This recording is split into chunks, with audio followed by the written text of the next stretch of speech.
Alors les chercheurs qui, comme moi, travaillent sur le leadership définissent celui-ci comme la capacité d'un individu à influencer, à motiver et entraîner un groupe d'individus en vue d'atteindre un but commun. Alors plus simplement, j'ai l'habitude de dire que le leadership, c'est ce qui nous reste pour entraîner les autres, une fois qu'on a écarté la coercition, l'autorité hiérarchique, le statut, l'expertise, mais aussi la corruption ou la manipulation. Le leadership, c'est donc quelque chose d'éminemment personnel, puisqu'il s'agit de convaincre les autres de vous suivre sur la seule base de vos idées, de vos valeurs, de vos comportements personnels. Et en ce sens, nous avons tous le potentiel de développer notre leadership. Alors on me demande souvent si le leadership relève de l'inné ou de l'acquis, et je réponds les deux. Leadership, il est inné parce que, évidemment, on s'appuie sur notre personnalité, sur notre force de caractère pour influencer les autres. Mais il est aussi acquis parce que c'est avec l'expérience que nous sommes capables de déterminer ce que j'appelle notre équation du leadership, c'est-à-dire les contextes et aussi les équipes pour lesquelles notre style personnel de leadership est plus efficace. Et bien sûr, c'est fort de cette intelligence du leadership que nous allons pouvoir donner le meilleur de nous-mêmes en tant que leader.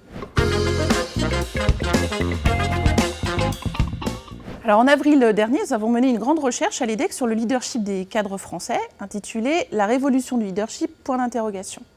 Alors, il en ressort que les cadres français sont plutôt satisfaits de leur manager et qu'ils leur attribuent une note de 6,5 sur 10 en matière de satisfaction globale.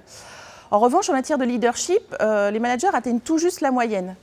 D'ailleurs, parmi les comportements qui font perdre le plus de points, ce que j'appelle les incompétences de leadership, on trouve le manque de conscience de soi, le management par le contrôle et le laisser-faire. C'est pourquoi je dis aujourd'hui que le leadership fait perdre des points aux managers et qu'il est temps pour les managers, mais aussi pour les directions d'entreprise, de se donner les moyens de combler ce déficit s'ils ne veulent pas éroder le niveau d'engagement et de performance de leurs équipes.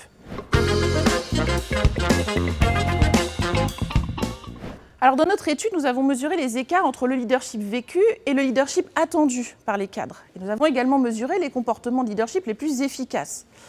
Et clairement, les résultats montrent que les cadres attendent un leadership plus transformationnel de la part de leurs managers et de leurs dirigeants. On a même chiffré cette progression à plus 46%. Et parmi les compétences de leadership les plus attendues, mais aussi les plus efficaces, on trouve sans surprise le charisme personnel, mais aussi la considération et soutien apporté aux équipes, qui se trouvent être deux leviers très puissants du leadership de transformation.